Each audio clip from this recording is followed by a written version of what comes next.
Pour ne rater aucune vidéo de ma chaîne, abonne-toi et active la clochette de notification. Salut à tous, je suis Kaiwai et vous êtes sur Dragon Collection, la chaîne entièrement consacrée à Dragon Ball. Dans cette vidéo, on va tenter de classer la plupart des personnages principaux de Dragon Ball et Dragon Ball Super, de fait, en deux catégories, les personnages finis et les personnages non finis. Alors qu'est-ce que j'entends par ces termes barbares? Eh bien tout simplement, les personnages finis, ça va être des personnages dont l'histoire est terminée, le background est clôturé. Alors je vous donne trois exemples rapidement. Donc Maître Kaio a été intégré à l'histoire de Dragon Ball, vous le savez, pour servir de maître divin à Goku avant de se battre contre Vegeta, et pour lui apprendre des techniques très importantes comme le Kaioken ou le Genki-Dama. Il a été intégré, il a eu son histoire, son background, il a servi, et puis plus tard il est revenu, mais disons que tout a été clôturé par rapport à ce personnage, il n'y a pas vraiment d'ouverture, son background a même d'ailleurs été un petit peu étoffé, on va dire, dans les fillers, juste avant, dans la série TV de Dragon Ball Z, juste avant l'arc Buu. Donc voilà, typiquement un personnage clôturé. De même, Piccolo Daimao, un premier grand méchant de la saga, qui a été intégré, il a reçu son background, il a évolué, il avait un but, il a atteint ce but et puis il a été défait. À sa suite, il y a son fils qui a repris la main. Donc voilà, ce personnage est clôturé. Typiquement, on n'en entendra plus parler, il n'y a plus rien à dire dessus. Et c'est pareil, exactement le même cheminement pour Raditz, qui permet d'intégrer à l'histoire les Saiyans, hein, il sert d'introduction à cette saga. Il a son but, son background, il est défait, et puis voilà, à part raconter sa jeunesse dans un film comme Dragon Ball Broly, Dragon Ball Super Broly, il n'y a plus grand chose non plus à raconter sur Raditz. Donc typiquement des personnages que je classerais dans la catégorie finis, et puis évidemment à l'opposé, eh bien les personnages non finis, c'est quoi? C'est des personnages dont l'histoire est en cours, ou bien qu'il y a encore un gros background à développer. Voilà, ça c'est l'autre catégorie. Alors typiquement, hein, c'est facile, je vous citerai Merus, qui vient d'apparaître dans le manga, Moro, dont on ne sait rien, et j'espère que le background sera développé, et puis typiquement 7-3, le personnage qui est là, qui a déjà combattu, mais qui est en vie pour une raison scénaristique qu'on découvrira plus tard, et donc tous ces personnages ont encore un avenir et une histoire qui est ouverte. Voilà pour les deux classements, et je vais maintenant aborder les principaux personnages du manga et de l'anime. Je vais évidemment commencer par le héros, Goku, eh bien, qui est pour moi inclassifiable, tout simplement, c'est le seul. C'est un héros, et un héros n'est pas régi par les mêmes règles que les autres personnages. Goku aura toujours évidemment un background ouvert, et on pourra surtout le modeler comme on veut, en tout cas les auteurs pourront le modeler comme ils veulent, suivant l'histoire, suivant le background, suivant ce qu'ils veulent faire. Voilà, Goku c'est un éternel recommencement si vous voulez. On n'a plus rien à découvrir sur lui, et en même temps on doit suivre l'histoire pour découvrir ce qu'on a à raconter sur lui. Donc voilà, c'est l'exemple qui n'est pas un exemple, et on va passer tout de suite au premier personnage qu'on va vraiment pouvoir classer. Eh bien il s'agit de Sangohan. Alors, première polémique, je classe typiquement Sangohan dans les personnages finis. Pourquoi? Eh bien parce que son histoire a été racontée de A à Z par Akira Toriyama dans le manga. On sait, hein, c'est un personnage qui était voué à devenir un intellectuel, mais qui a, dans sa jeunesse, été obligé de combattre. Il arrivait à son plein potentiel de combattant dans l'arc Cell et puis dans l'arc Buu.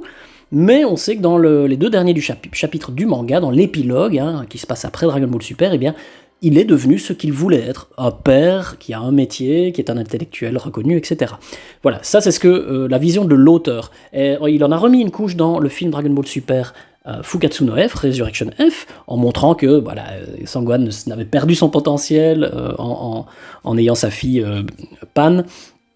Il a perdu sa tenue de combat, etc. Donc voilà, il y a vraiment Toriyama veut vraiment insister sur ça, on sait ce qu'il veut, etc. Mais le problème de Gohan, c'est qu'il y a une grande base de fans qui veut le voir combattre, et donc on l'a artificiellement, si vous voulez, revu combattre à de maintes reprises dans Dragon Ball Super, mais vraiment artificiellement, hein. Donc il n'y a plus rien à raconter, mais on le remet pour le fanservice sur le devant de la scène. Donc c'est un personnage qui est clôturé, dont l'histoire est clôturée, le background est clôturé, on n'a plus rien à savoir sur lui. Il a atteint son but. mais on risque de le revoir systématiquement, tout ça parce que les fans le veulent, et donc c'est compréhensible. Voilà pour ce qui est de Gohan. Maintenant, je vais aborder un deuxième personnage, Vegeta. Alors Vegeta, c'est un peu une autre histoire. Il a effectivement un background fini, d'une certaine manière, avec Dragon Ball Z, c'est l'éternel rival, etc. Il était au second plan, mais il est intervenu, et on a suivi vraiment son humanisation, si vous voulez, et il devient vraiment un père de famille, et il devient de plus en plus un terrien, si vous voulez, et donc ça a été vraiment l'histoire qui a été racontée par Toriyama sur ce personnage, mais il a eu un changement de statut véritable dans Dragon Ball Super. Il devient véritablement un héros comme Goku. Et donc avec ce changement de statut, on réouvre une porte scénaristique de Vegeta qui fait que sa rédemption qui est achevée dans Dragon Ball Z va plus loin dans Dragon Ball Super, notamment dans l'arc Moro, encore une fois,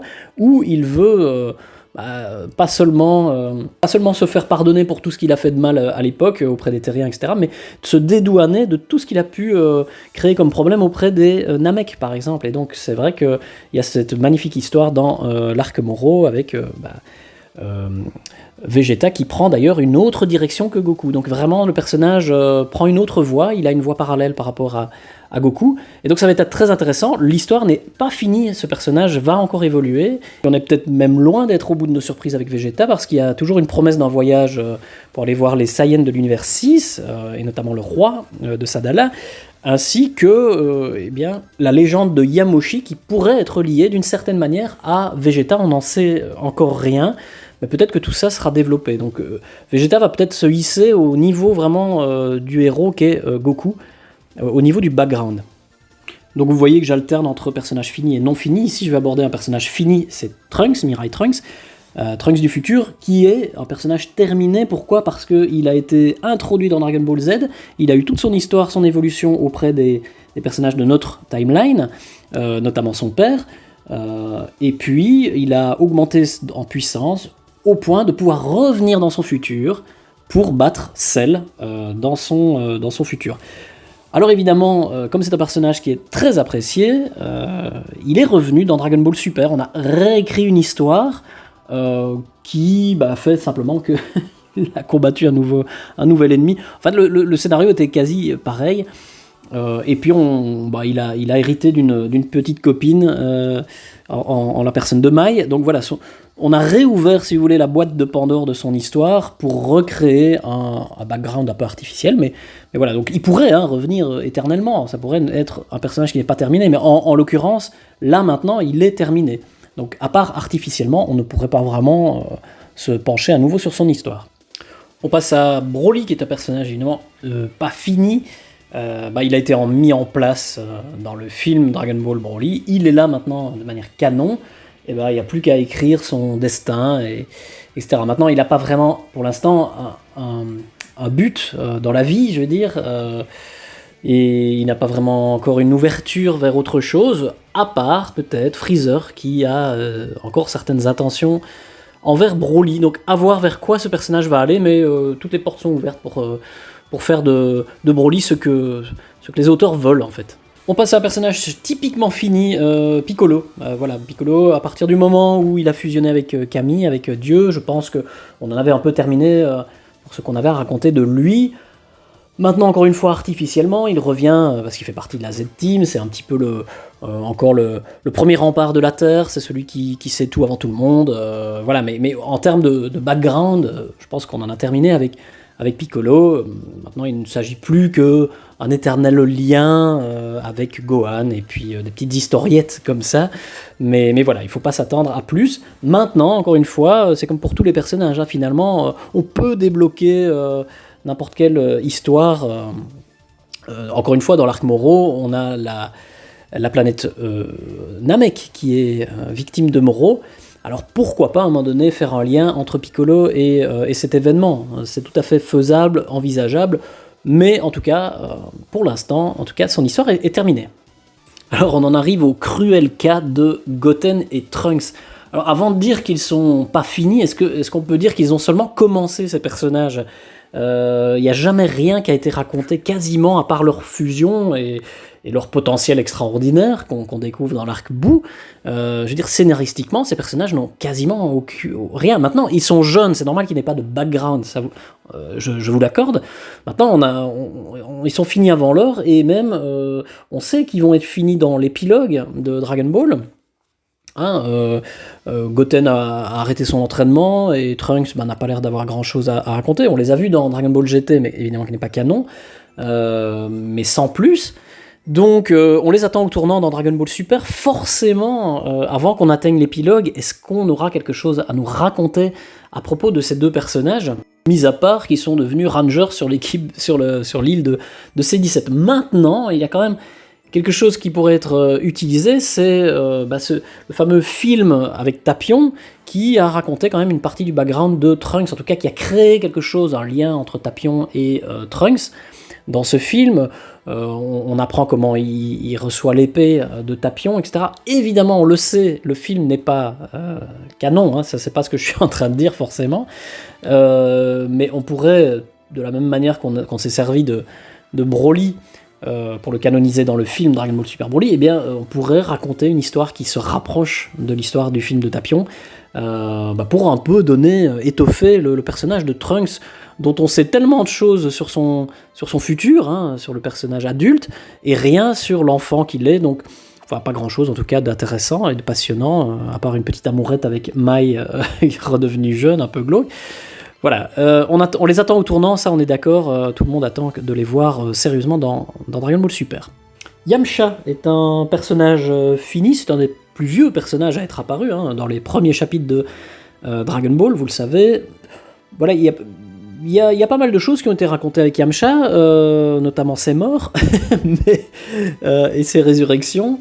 Maintenant, voilà, on sait que c'est un personnage qui a un petit peu abandonné, non pas le combat, mais abandonné l'idée de faire partie des meilleurs de la Z-Team. Donc j'estime que c'est un personnage clôturé, on n'en attend plus grand chose, à part le voir briller encore au combat. On sait que dans l'arc Moro, il vient à défaire quelques méchants, mais rien de plus. En tout cas, scénaristiquement, parce qu'il faut vraiment faire la différence entre tout ce qui est combat et scénario, background et développement du personnage, il n'y a plus grand chose à dire sur Yamcha, donc on ne s'attendra plus à grand chose. Alors, citons Tenshin Han, que je vais plutôt placer dans les personnages non finis. Pourquoi ? Alors que on pourrait dire qu'il est tout à fait comparable à Yamcha. Eh bien, ce personnage n'a pas fini de combattre. Il n'a pas fini de devenir un expert des arts martiaux. Donc, il a toujours une vision d'avenir qu'on pourrait exploiter dans son background et dans son scénario. Il pourrait devenir autre chose que ce qu'il est pour l'instant. Il pourrait devenir un grand maître, un maître à penser des arts martiaux sur la planète Terre, ou que sais-je. Il y a également son troisième œil, qui n'a jamais été expliqué. Est-ce que ça a besoin d'être expliqué dans Dragon Ball ? Pour moi, non. Mais bon, je sais qu'il y a plein de gens qui se sont imaginés qu'ils venaient d'une race extraterrestre, etc. Donc je veux dire, potentiellement, on peut encore raconter des choses intéressantes en tant que maître des arts martiaux sur Tenshin Han, qui ne serait pas forcément le cas par rapport à Yamcha. Donc je le place plutôt dans les personnages non finis, en tout cas à fort potentiel, si un jour on veut encore raconter quelque chose sur lui. Alors j'alterne entre les personnages de la Z-Team, je passe à Krillin, qui est pour moi un personnage fini.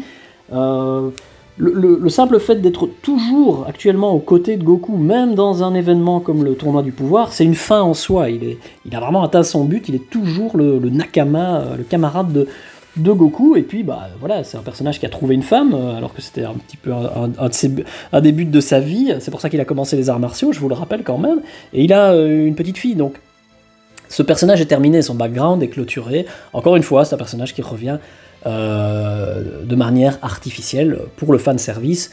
On aime encore le voir combattre, et encore une fois, dans l'arc Moro, l'air de rien, on l'a encore vu combattre. Voilà, donc un personnage clôturé. Alors, passons au personnage de Jaco, que je placerai plutôt dans les personnages non finis. Pourquoi ? Parce qu'il représente la patrouille galactique, et par le biais de ce personnage, j'ai envie de dire que on va savoir ce qui va advenir de la patrouille galactique. Il y a quand même, je vous rappelle, un apprenti ange qui a intégré cette patrouille, donc voilà, il y a peut-être encore des choses à raconter au sujet de cette patrouille qui en a après Moro. Qu'est-ce qui se passera pour la patrouille galactique et pour Jaco à l'issue de l'arc Moro?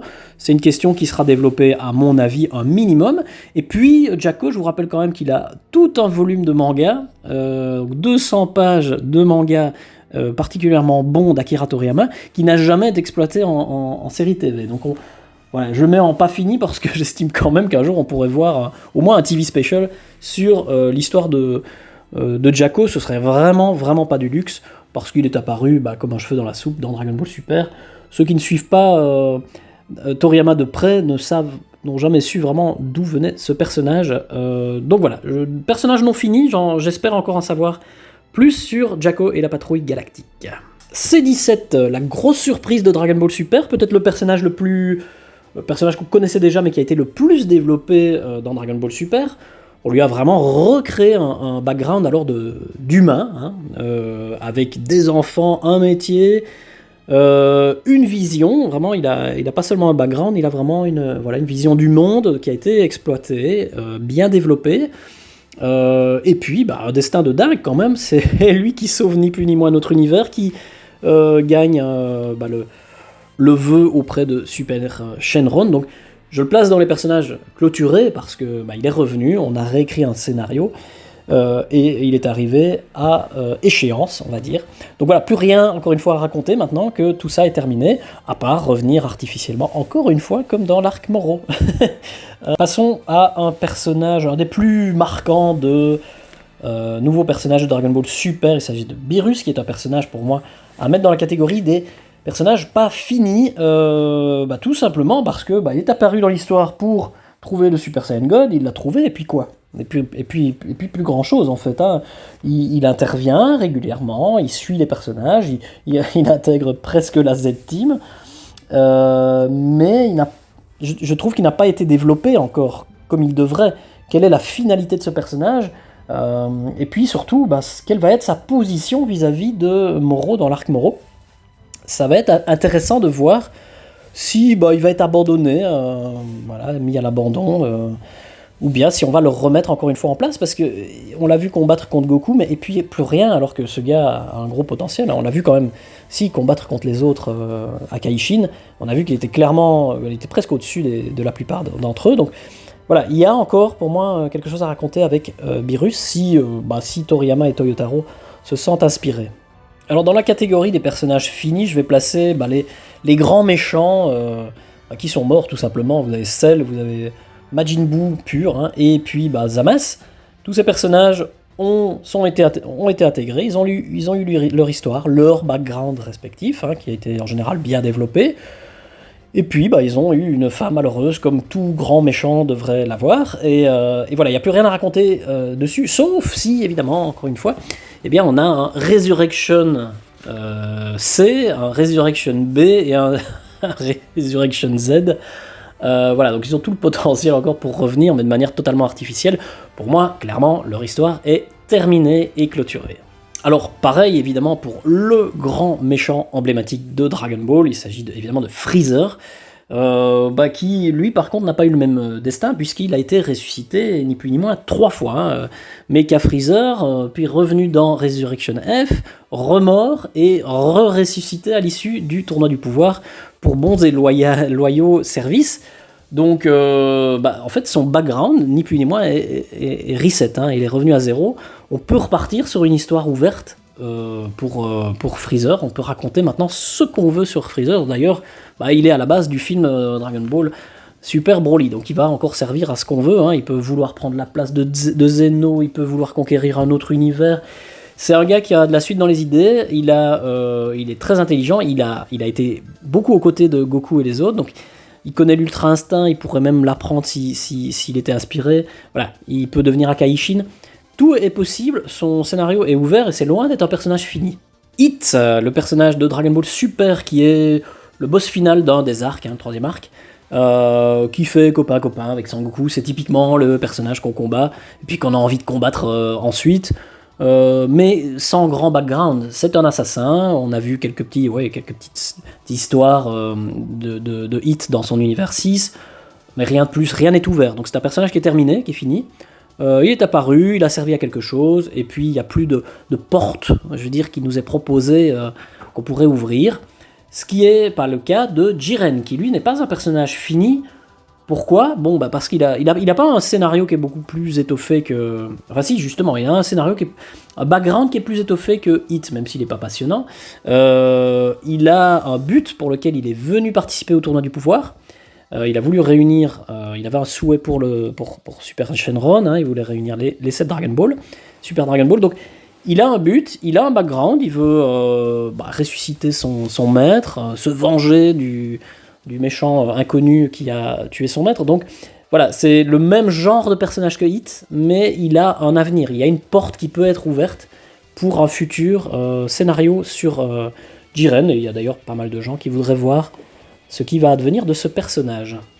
Alors, Kame Sennin, un personnage fini, hein, évidemment, vous vous en doutez. Il a été intégré, on connaît un petit peu de son background, on sait ce qui est un petit peu de sa jeunesse, de son maître Mutaito, il a eu des élèves avant Goku et Krillin, voilà, il a suivi tous les personnages, les héros. Et typiquement, c'est un personnage qui tenait à cœur à Toriyama parce qu'il l'a réintégré vraiment volontairement dans le film Resurrection F et quand même dans l'arc du pouvoir, hein, il fait partie des 10. Juste pour son expérience, et d'ailleurs dans le manga ça a été exploité, puisque c'est lui qui donne l'idée d'une certaine manière à Goku pour l'Ultra Instinct. Donc c'était intéressant de la voir. Maintenant, est-ce que ça ajoute à son histoire ? Oui, d'une certaine manière, mais son histoire reste quand même clôturée, ça c'est sûr et certain. Maintenant, ce qu'on pourrait faire, c'est revenir sur son passé. Il y a sans doute beaucoup d'aventures à raconter à propos de Kame Sennin jeune, en tant que grand maître des arts martiaux de notre planète. Hein, donc son combat, son apprentissage auprès de Mutaito, son combat contre Piccolo Daimao, etc. Il y aurait moyen de faire en fait un volume ou deux de manga rien que sur sa vie. Ce serait intéressant, ce serait chouette. Évidemment, c'est mon perso préféré, donc je parle de ça. Mais voilà, c'est un personnage qui est terminé, mais qui a encore du potentiel, en tout cas pour son background. On pourrait non pas raconter son futur, parce que je pense que c'est terminé pour lui, mais comment il est devenu ce qu'il est. Alors on passe à Toppo, qui est un personnage non fini, même concept que derrière Jiren, hein, des portes ont été ouvertes, un background est écrit, et il n'est pas clôturé, donc effectivement, Toppo est voué à devenir le Akaishin de son univers. Qu'adviendra-t-il de Vermoud, l'ancien Akaishin ? Peut-être qu'on ne le saura jamais. Maintenant, c'est vrai que Toyotaro, à l'époque, avait fait quelques illustrations qu'il avait partagé sur Twitter, sur justement Vermoud, Toppo, etc. Donc peut-être qu'il a en tête quelque chose qu'il pourrait nous raconter un jour. Hein. Et puis c'est vrai que si on revient sur Jiren, eh bien on reviendra certainement également sur Toppo, si c'est le cas un jour en tout cas. Alors maintenant, un personnage fini, mais très important, c'est Bardock, le père de Goku, et la maman de Goku, qui sont apparus évidemment dans Dragon Ball Minus, le manga de Toriyama, et puis l'adaptation de cette histoire dans la première partie du film Dragon Ball Super, Broly. Alors effectivement, on sait à peu près tout hein, sur Bardock, en tout cas les phases importantes de sa vie, son caractère qui a changé, il est devenu un peu plus pur que les brutes épaisses que sont les Saiyans en général, il a sauvé son fils, il s'est sacrifié, enfin il a essayé de sauver sa planète, et puis fini. Par contre, effectivement, même si son background est terminé, il y a encore un certain potentiel quand même pour connaître un petit peu plus de détails sur sa rébellion. Si, par exemple, le film Dragon Ball Super Broly est adapté en série TV, on ne sait jamais, c'est déjà arrivé auparavant, eh bien, on pourrait broder encore pas mal de choses hein, sur les quelques jours qui séparent le départ de Goku, de Kakarot, vers la planète Terre et l'explosion de la planète Vegeta. Il y a encore peut-être des choses à canoniser définitivement par rapport à l'histoire de Bardock et Jiné, mais de manière globale, on sait que c'est terminé, ce personnage est fini. Alors heureusement, il y a encore des Saiyans pour lesquels il y a des histoires à raconter, des personnages non finis, et il s'agit évidemment des Saiyans de l'univers 6, Kale, Caulifla, Kabe. Ils sont là et on sait qu'on les reverra, en tout cas ça me paraît assez logique, il y a pas mal de choses à raconter, hein. Il reste des Saiyans, ce serait dommage de rater cette occasion de raconter des choses sur leur planète Sadala, ainsi que le roi Sadala. Donc voilà, des personnages qui ont été introduits et qui ont un design sympa, qui ont plu à certains, et puis pas à d'autres, mais en tout cas, on peut vraiment potentiellement écrire de chouettes choses sur les Saiyans de l'univers 6. Mister Satan, qui est un personnage fini, la première fois qu'on a vu apparaître dans le manga Mister Satan, on ne s'attendait pas, magnifique jeu de mots, on ne s'attendait pas à ce qu'il ait un tel destin. Il a vraiment évolué, c'est assez intéressant, son écriture est chouette. Il revient dans l'arc Boo pour finir comme étant un des 3 sauveurs de notre univers. Il harangue les humains pour prêter leur énergie pour faire un Genkidama géant. Voilà, le personnage était bien écrit et il a été clôturé. Et on clôture avec son amitié naissante avec Mister Boo. Donc c'est très intéressant. Maintenant, effectivement, c'est comme d'autres personnages. Pour le fanservice, il peut revenir à tout moment, mais il aura toujours un peu ce rôle. Je ne pense pas qu'on va débloquer un nouveau rôle. Maintenant, il faut voir avec l'utilisation de Boo dans l'arc Moro, de Majin Buu, pourquoi est-ce que Satan, avec son amitié avec ce personnage, n'aurait pas encore un rôle à jouer. À voir. Et justement, on en vient à Majin Buu qui a été intégré à l'équipe des personnages, des héros, finalement. Il fait partie de la Z-Team, notre Majin Buu. Il n'a jamais été utilisé, en même temps, il est apparu dans le dernier arc, donc c'est normal. Maintenant, dans Dragon Ball Super, il a été systématiquement évincé du tournoi du pouvoir, du tournoi contre l'univers 6, et dans l'animé, pour contrebalancer ça, on l'a quand même vu se battre contre le trio des Danger, mais c'était des fillers, finalement. Maintenant, intelligemment, Toyotaro et Toriyama l'ont intégré à l'arc Moro, encore une fois, en utilisant le Dai Kaioshin, qui était encore en lui, vivant en lui. Voilà, je vous spoil pas pour ceux qui ont pas vu l'arc Moro encore, mais en gros, l'utilisation de Majin Buu est très intéressante dans cet arc. Maintenant, est-ce que ça ira plus loin? On verra. Mais je classerai ce personnage effectivement dans les personnages non finis, parce que on risque de le voir encore un minimum, lui et le Dai Kaioshin, dans l'arc Moro. Alors là, c'est un sujet un peu sensible pour moi, en tout cas, je trouve dommage et dommageable que le long de l'histoire de Dragon Ball, systématiquement, quand un personnage féminin apparaît, son background est peu développé, et dès lors que le personnage devient une maman, il est presque cantonné à sa cuisine. Voilà, Chi-Chi, c'est à peu près ça. C'est une chieuse qui finit toujours par faire des petits plats. C'est pareil, Videl, c'est le plus gros changement, quoi. Le personnage avait un caractère bien trempé. Et puis dans Dragon Ball Super, le personnage n'existe plus, quoi. C'est vraiment... Donc les personnages sont finis. C18, c'est un peu différent, ça reste une combattante, donc heureusement, j'ai envie de dire, les temps changent, parce que je suis certain que Dragon Ball Super serait sorti il y a 15 ans, on n'aurait pas ressorti C18, là où maintenant, quand même, les mœurs ont changé, j'ai envie de dire, au Japon et partout ailleurs, et donc les personnages féminins ont leur place également en tant que combattantes dans une série comme Dragon Ball Super, et effectivement, pour faire un parallèle, si vous regardez un petit peu, il y a beaucoup plus de personnages féminins qui ont été intégrés ces dernières années dans la licence Dragon Ball. Je peux vous dire que dans les années 90, c'était absolument pas le cas. Toriyama n'a jamais vraiment... voilà, c'est un sujet sensible, ça pourrait faire l'office sujet d'une vidéo complète. Mais voilà, c'est malheureusement souvent des personnages finis, et C18, il n'y a plus grand chose à raconter non plus sur elle. Je pense que son background est terminé. Oob, personnage non fini évidemment, personnage qui est apparu dans les dernières pages du manga Dragon Ball, dans l'épilogue, pour dire voilà, il y a de l'avenir, maintenant on verra ou pas. Je pense que Dragon Ball Super va finir par rattraper la fin de Dragon Ball Z, et à un moment donné tout ça va fusionner sur une seule et même histoire. Est-ce qu'on en saura plus sur Oob? En tout cas, il a un gros potentiel, Oob.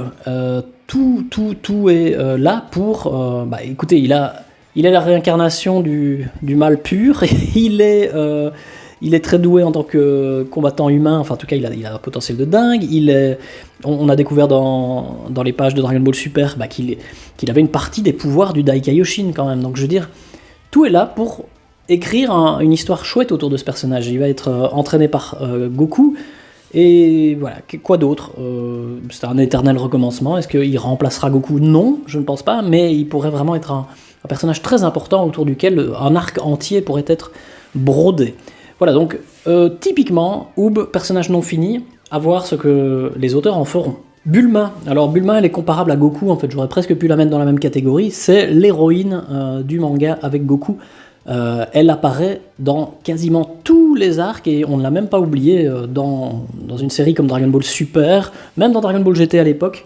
C'est ça, quoi qu'il arrive, c'est vraiment un personnage qui est dignement utilisé par son intelligence. Hein. Elle contrebalance toute la badassitude, la testostérone des héros principaux.